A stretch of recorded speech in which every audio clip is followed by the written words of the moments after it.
नमस्कार दोस्तों, स्वागत है आपका एक बार फिर से क्रिक विद गुरु पर। तो दोस्तों, अगर आपका दिल भी कमज़ोर है तो इस वीडियो को यहीं छोड़ दीजिएगा, क्योंकि आज का ये मैच आपकी सांसें रोक देगा।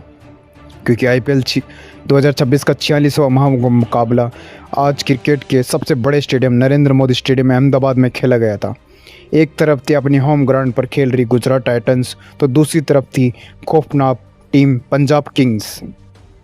तो दोस्तों, अब 1,32,000 फैंस से ये खचाखच भरा हुआ स्टेडियम और दोनों कप्तान पिच पर थे। अब टॉस का सिक्का हवा में उछला और गिरा गुजरात टाइटंस के पक्ष में। अब जीटी ने पिच की नमी को देखते हुए पहले गेंदबाजी करने का फैसला किया और पंजाब किंग्स को पहले बल्लेबाजी के लिए आमंत्रित किया। किसी को अंदाज़ा नहीं था कि आज इस मैदान पर रनों का कैसा बाउंड आने वाला है।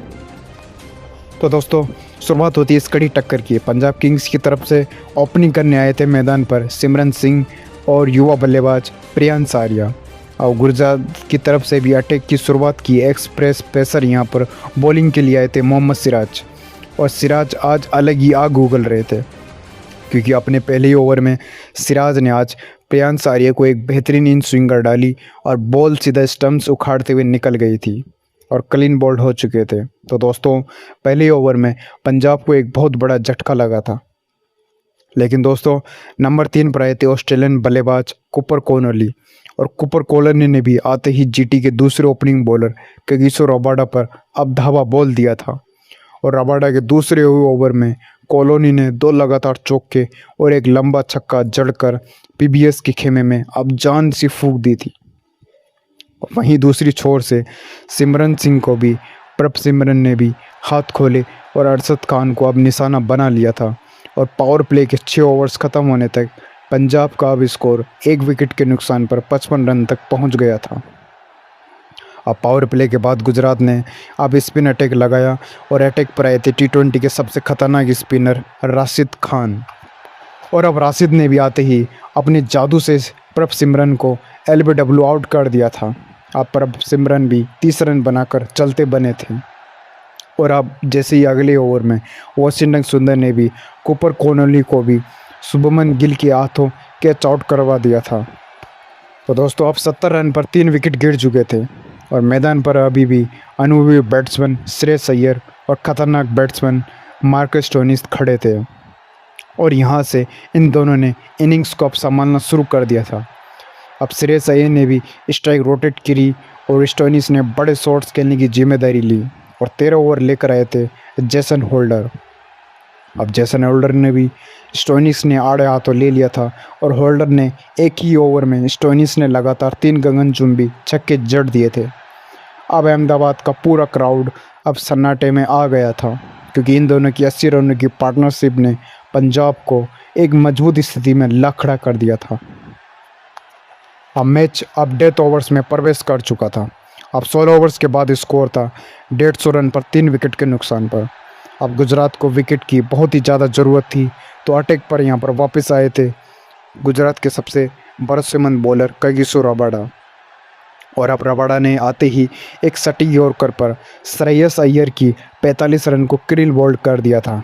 लेकिन दोस्तों, अब पंजाब के पास अभी भी एक आग बाकी थी, क्योंकि वह नए बल्लेबाज थे सूर्यांश सेठगे और उनके बाद थे निहाल वडेरा। अब सूर्यांश ने आते ही मोहम्मद सिराज बॉलर को एक नो लुक वाली 6 मार दिया था, जिसे सिराज ने अब अगली बॉल डालने पर सोचने पर उन्हें बाउंसर डालकर जोस बटलर के हाथों कैच आउट करवा दिया गया। अब आखिरी के 2 ओवर्स में स्टोइनिस और वडेरा ने भी धुआंधार बैटिंग करना शुरू कर दी थी और स्टोइनिस ने अपनी हाफ सेंचुरी पूरी कर ली थी गाइस। और अब आखिरी बॉल पर रन आउट होने से पहले 68 रनों की दांसू पारी खेली थी आज।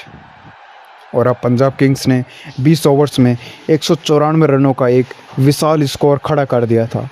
अब गुजरात को अब जीत के लिए 195 रन चाहिए थे। तो दोस्तों, अब 195 रनों का लक्ष्य गुजरात के इस बड़े स्टेडियम में आसान नहीं था, क्योंकि गुजरात की शुरुआत करने आए थे कप्तान सुमन गिल और फॉर्म में चल रहे थे बी साई सुदर्शन। वहीं पंजाब की तरफ से पहला ओवर लेकर आए थे यहाँ पर अर्शदीप सिंह बॉलर। और अब अर्शदीप की बाहर जाती हुई बॉल पर साई सुदर्शन ने ड्राइव करने की कोशिश की और बॉल ने किनारा ले लिया था।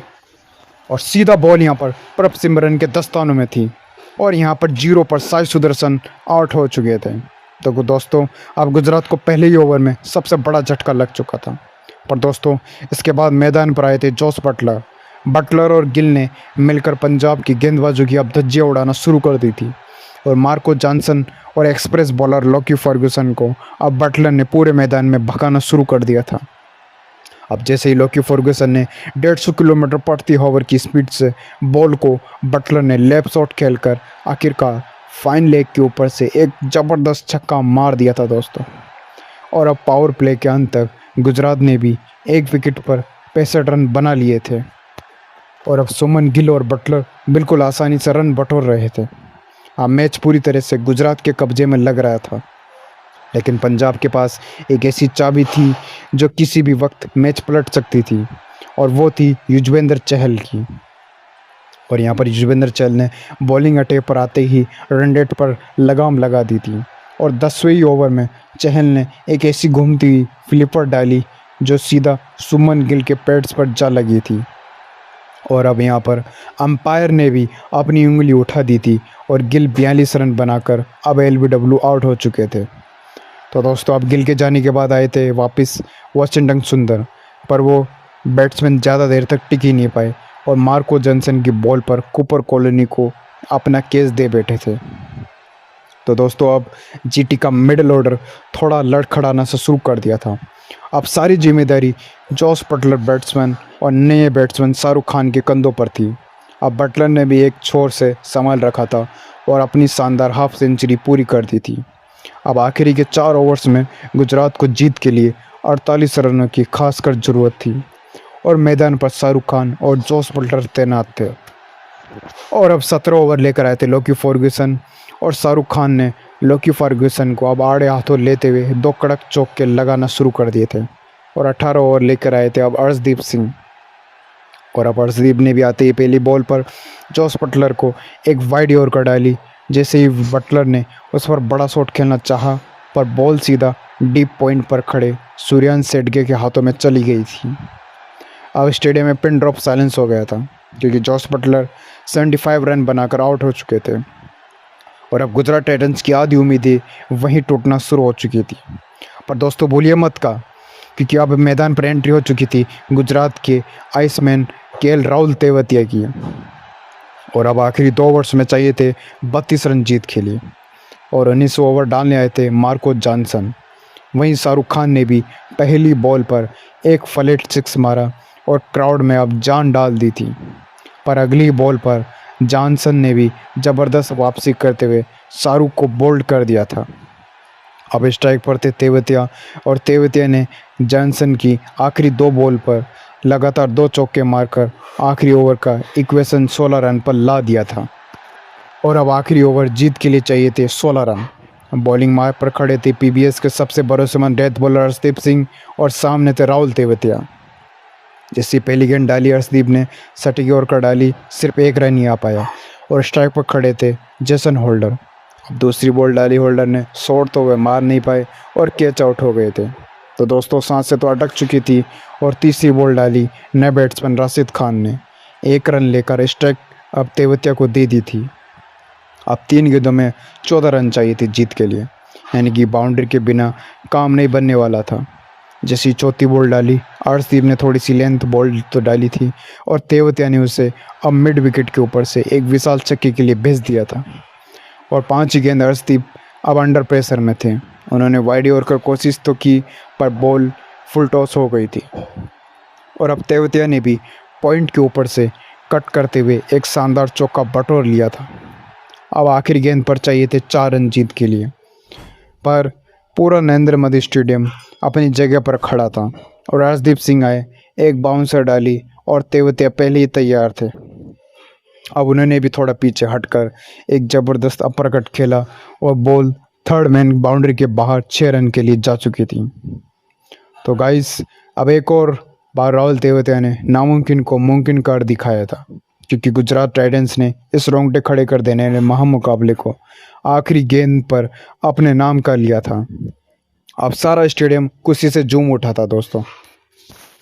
तो दोस्तों आपको कैसी लगी राहुल तेवते की ये जादुई फिनिश? क्या आपको लगता है कि पंजाब किंग्स बॉलिंग में थोड़ी और बेहतर कोशिश कर सकती थी या फिर गुजरात की टीम अपने होम ग्राउंड पर अजय है? हमें नीचे कमेंट सेक्शन में अपनी राय ज़रूर बताइएगा। अगर आपको इस मैच का फुल डिटेल अच्छा लगा हो तो आप इस वीडियो को लाइक करना बिल्कुल भी मत भूलिएगा और ऐसी धमाकेदार क्रिकेट हाइलाइट्स के लिए आपके चैनल क्रिक विद गुरु को जल्दी से जल्दी सब्सक्राइब जरूर कीजिए गाइस। तो गाइस मिलते हैं आपको अगले मैच के हाइलाइट्स वीडियो के साथ।